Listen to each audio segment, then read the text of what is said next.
ওই মিনহাজ, এই টাকা নেওয়ার সময় নিস, দেওয়ার সময় মনে থাকে না? বিকালের মধ্যে টাকা দিয়া দিবি, নাইলে একদম ট্যাঙ্ক ভাঙ্গিয়া বলেন। ও আর একটা কথা, তোর নু ছাগল আছে, তুই যদি টাকা না দেস তো ছাগল নিয়ে নিমু। জি আচ্ছা চেয়ারম্যান সাহেব, কালকে দিয়া দিব। আসসালামু আলাইকুম চাচা। ওয়ালাইকুম আসসালাম ভাতিজা।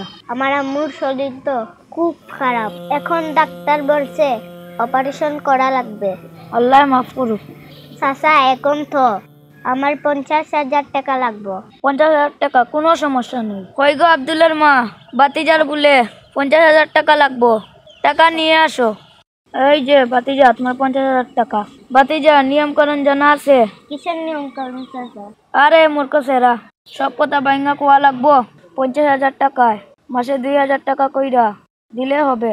আস্তাগফিরুল্লাহ, আপনি কি সুদের কথা বলছেন? আপনি কি জানেন সুদ কত বড় অন্যায়? সুদ খাওয়া আল্লাহ এবং রাসূলের সাথে যুদ্ধ করা। নেন চাচা আপনার টাকা।